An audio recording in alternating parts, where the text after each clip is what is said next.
दारा अपने माँ बाप को दुख ना देना, वालिदैन को तकलीफ ना देना।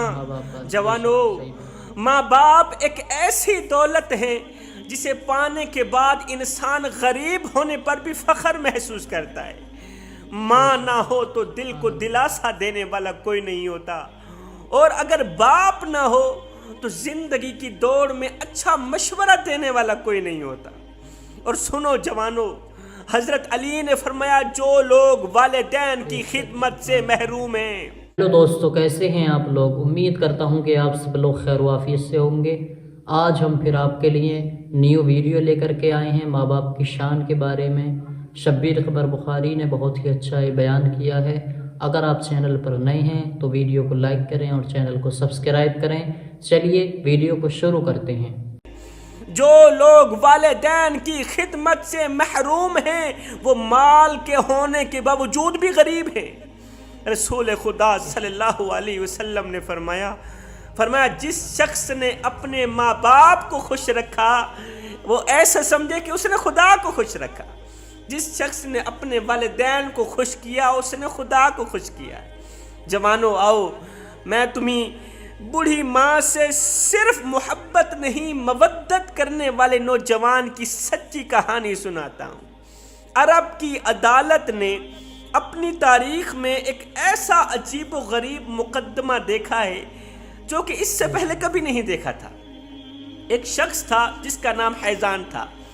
अरब की अदालत में बैठे ज़ारो कतार खून के आंसू रोते हुए, अरब की अदालत में बैठे ज़ारो कतार खून के आंसू रोते हुए एक शख्स ने कहा, लोगों मैं मारा गया, लोगों मैं लूटा गया, मैं नाकाम हो गया, मैं तबाह हो गया, मैं बर्बाद हो गया। आखिर किस बात ने उसे रोने पर मजबूर किया?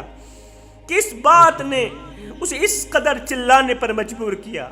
ये किस्सा कोई तसव्वुराती नहीं है, बल्कि ये सच्चा और हकीकत पर मबनी किस्सा है। हैजान नाम का एक शख्स था जो कि अपनी माँ से बड़ा ही प्यार किया करता था। अकेला होने की वजह से वो अपना सारा वक्त अपनी माँ की खिदमत में सर्व करता था। वो माँ से बड़ा ही प्यार करता था, माँ से बड़ी मोहब्बत किया करता था। ये माँ बूढ़ी और एक लाचार औरत थी जो कि बड़ी अमीर भी नहीं थी, गरीब ही गरीब, जिसकी मलकियत में पित्तल की एक अंगूठी थी, बस इतनी अमीर थी। सब कुछ ठीक जा रहा था उसकी ज़िंदगी, माँ की खिदमत कर रहा था, सब कुछ ठीक जा रहा था। एक दिन दूसरे शहर में रहने वाले छोटे भाई ने आकर मुतालबा किया कि मैं माँ को साथ अपने घर में ले जाना चाहता ताकि वो मेरे शहर में मेरे ख़ानदान के साथ भी रहे। हैजान को अपने छोटे भाई का आना इस तरह आकर माँ को शहर ले जाने का इरादा ऐसे लगा जैसे उसके ऊपर कोई पहाड़ टूट पड़ा है, क्योंकि हैजान तो अपनी माँ से दिलो जान से मोहब्बत किया करता था, उसकी खिदमत के बगैर नहीं रह सकता था। उसने अपने छोटे भाई को सख्ती से मना किया कि वो ऐसा हरगिज़ नहीं होने दे। छोटे भाई को कहने लगा, मेरे भाई अल्हम्दुलिल्लाह मेरे अंदर इतनी हिम्मत है कि मैं अपनी माँ की मुकम्मल देखभाल कर सकता हूँ। दोनों भाइयों के दरमियान जब तकरार ज़्यादा बढ़ा, छोटा भाई कहता है मैं अपनी माँ की खिदमत करना चाहता हूँ, बड़ा भाई कहता है मैं पहले से कर रहा हूँ, मैं अभी तक थका नहीं हूँ। जब लड़ाई ज़्यादा बढ़ी, जब तकरार ज़्यादा बढ़ा तो मामला अदालत में चला गया। दोनों भाइयों ने अपना अपना मौक़िफ़ पेश किया। अदालत पेशियों पर पेशियाँ देने के बाद हतमी नतीजे पर पहुँची।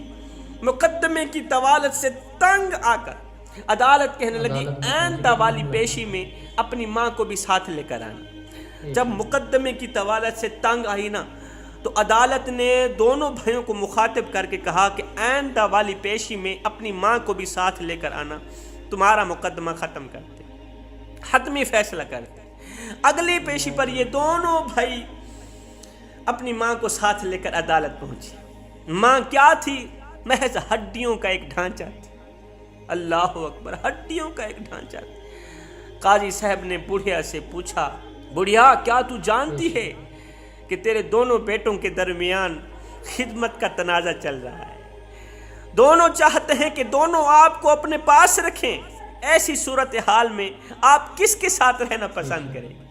बुढ़िया ने कहा, मैं जानती तो हूँ مگر اس بارے میں کچھ نہیں بتا سکتی، اس لیے کہ یہ دونوں میری آنکھوں کے تارے ہیں، دونوں میرے بیٹے ہیں، دونوں اپنی اپنی جگہ پہ مجھے پیارے ہیں، میں کسی کی سائٹ نہیں لے سکتی۔ اب عدالت نے کیا کیا، چھوٹے بھائی کی جو بہت ہی زیادہ امیر تھا بڑے بھائی سے، چھوٹے بھائی کی مالی حالت کو مد نظر رکھتے ہوئے، چونکہ حیزان کا چھوٹا بھائی امیر تھا اور حیزان غریب تھا، عدالت نے مقدمے کا فیصلہ چھوٹے بھائی کے حق میں کر دیا۔ چھوٹا بھائی ماں کو لے کر گھر کی طرف چل دیا، چھوٹا بھائی بڑے بھائی سے ماں کو چھین کر گھر کی طرف چل دیا ہے۔ جب ماں کے نوکر نے، حیزان نے ماں کو اپنے سے الگ تھلگ جاتا دیکھا تو زمین پر بیٹھ کر خون کے آنسو بہا کر کہنے لگا، لوگو میں مارا گیا، میں لوٹا گیا، مجھ سے میری ماں چھینی گئی، لوگو میرے بھائی کو جا کر کہو اور نادان میری زندگی کی ساری جمع پونجی لے لے، میری زندگی کی ساری جمع پونجی لے لے، میرے پاس جتنی دولت ہے، جتنا پیسہ ہے، میرے پاس گاڑیاں ہیں، میرا بنگلہ ہے، سب کچھ لے لے، ایک مجھے میری ماں دے دے، ایک مجھے میری ماں دے دے، مجھے میری ماں کی خدمت سے محروم نہ کرو نادان۔ یہ وجہ تھی اس قدر دھانے مار مار کے رونے کی جوانوں، ہائے کتنے قیمتی تھے یہ آنسو۔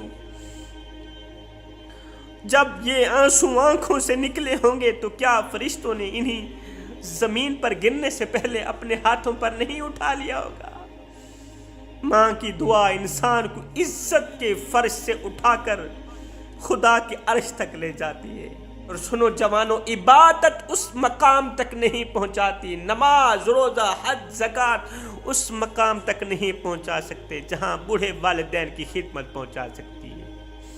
حضرت امام باقر رضی اللہ تعالیٰ عنہ نے فرمایا تین چیزیں ایسی ہیں جنہیں ترک کرنے کی اللہ تعالیٰ نے کسی کو بھی اجازت نہیں دی۔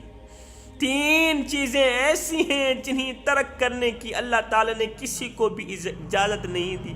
نمبر 1، امانت ادا کرنا چاہیے، امانت ہر حال میں ادا کرنا چاہیے، نیک شخص کی ہو یا برے شخص کی ہو، امانت امانت ہی ہوتی۔ فرمایا نمبر 2، وعدہ کرو پورا کرو، وعدہ پورا کرنا چاہیے۔ فرمایا نمبر 3، اپنے بوڑھے والدین کے ساتھ نیکی کرنی چاہیے، خواہ وہ نیک و صالح ہوں یا نہ ہوں، خواہ وہ نیک ہوں یا وہ بد ہوں، وہ نیک ہوں یا گنہگار ہوں، بدکار ہوں، سیاکار ہوں، ماں باپ تو ماں باپ ہی ہوتے ہیں نا۔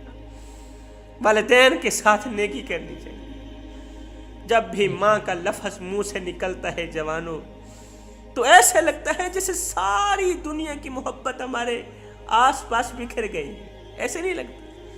جیسے کڑی دھوپ میں سایہ مل گیا، ایسا لگتا ہے کہ جیسے ہر مشکل سے آزادی مل گئی۔ جب ہم نے دنیا میں آنکھ کھولی تو جس ہستی نے ہمیں سب سے پہلے گلے لگایا اور ہماری پیشانی پر محبت بھرا بوسہ دیا، سب سے پہلے جس ہستی نے، وہ ہستی کوئی اور نہیں ہے، وہ ماں ہے۔ اس کے بعد جب ہم تھوڑے بڑے ہوئے تو ہمیں چلنا سکھایا، بولنا سکھایا۔ تو جب ہم نے اپنی توتلی زبان سے پہلی بار ماں کا لفظ پکارا تھا نا۔ ہیلو دوستوں، کیسا لگا ویڈیو ماں باپ کی شان کے بارے میں جو شبیر قمر بخاری نے بہت ہی اچھا بیان کیا ہے؟ اگر آپ نے بیان کو پورا دیکھا ہے تو بیان کو زیادہ سے زیادہ شیئر کریں اور جڑے رہیں۔